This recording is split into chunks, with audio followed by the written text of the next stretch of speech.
Kita lihat sebuah pohon. Apakah itu pohon yang baik? Atau pohon yang buruk? Kita jangan melihat dari penampilan luar pohon.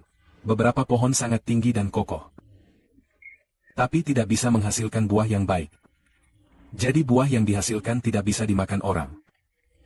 Yesus berkata, itu disebut pohon yang buruk. Namun ada pohon yang tidak tinggi dan juga tidak kokoh, tapi buah yang dihasilkan bisa dimakan. Bisa mengenyangkan perut. Rasanya manis di mulut. Yesus berkata, pohon seperti itu adalah pohon yang baik. Misalnya pohon apel. Pohon apel tidak kokoh, tetapi pohon yang baik. Buahnya apel yang berharga bagi manusia. Demikian juga, menurut apa yang Yesus katakan tentang baik dan buruk, itu menunjukkan orang baik dan orang jahat. Kita tidak bisa menilai kebaikan seseorang dari penampilan luar. Penampilan seseorang tidak bisa menunjukkan apakah dia baik atau jahat. Yang penting melihat roh di dalam orang itu. Orang baik atau jahat tidak dilihat dari luar, melainkan dari rohnya. Orang baik memiliki roh yang baik. Jadi dia punya roh yang baik. Orang yang rohnya jahat maka dia jahat. Namun mata manusia tidak bisa melihat roh dalam diri orang. Hanya Tuhan yang bisa melihat apakah roh seseorang milik setan atau milik Tuhan. Mari baca perumpamaan Tuhan tentang pohon baik dan pohon buruk.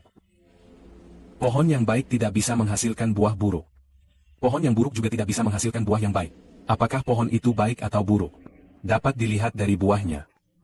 Orang tidak bisa memetik buah ara dari semak duri. Tidak mungkin memetik anggur dari semak berduri. Orang yang baik hatinya penuh dengan kebaikan, maka dia akan berkata-kata baik. Orang jahat hatinya penuh kejahatan, maka dia berkata-kata jahat. Karena apa yang keluar dari mulut menunjukkan apa yang ada di hati. Jadi bisa dilihat apakah seseorang baik atau jahat. Ia adalah hati dan roh di dalamnya yang menentukan. Jika rohnya baik, maka dia orang baik. Jika rohnya jahat, maka dia orang jahat. Lalu bagaimana kita dapat melihat roh dalam diri seseorang? Bagaimana kita tahu apakah roh dalam seseorang milik Tuhan atau milik setan? Jawabannya adalah dengan melihat perbuatannya. Jika seseorang adalah orang baik, rohnya milik Tuhan.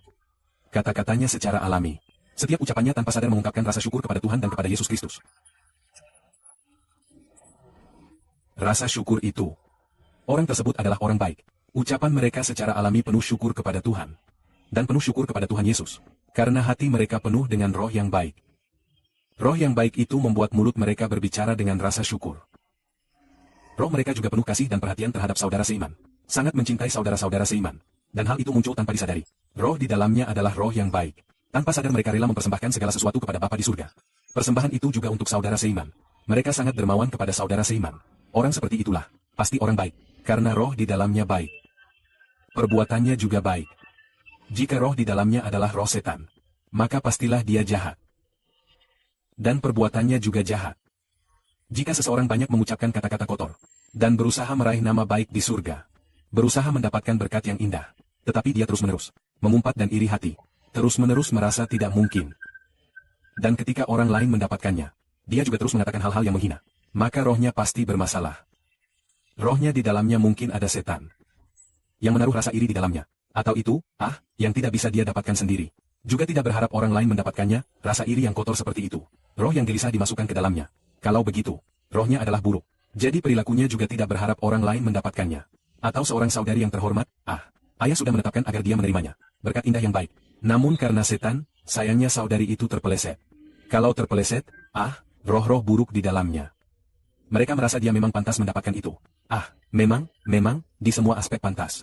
Tetapi ternyata, tidak lama kemudian, saudari yang pernah terpeleset itu kemudian berdiri lagi dengan tegak, berdiri dengan tegak kembali, dan mendapat karunia dari surga kembali. Maka orang-orang yang dulu menghina saudari itu, mungkin nanti akan merasa iri dan gelisah.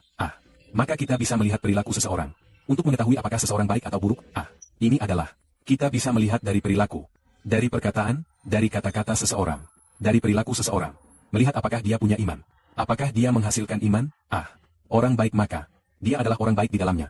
Dia pasti berusaha sekuat tenaga mengejar Kristus, mengejar berkat dari surga. Karena dia mengerti Tuhan Yesus disalibkan.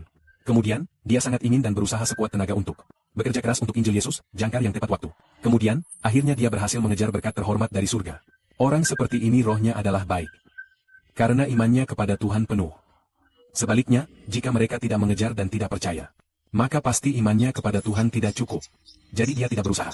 Juga tidak berharap orang lain berusaha. Jika orang lain mendapatkannya, dia menghina, pasti. Rohnya pasti bukan dari Tuhan. Roh dari Tuhan membuat orang lupa hal-hal di belakang. Berjuang maju ke depan. Bekerja keras untuk mengejar hadiah terhormat surga, Itulah roh Tuhan, amin.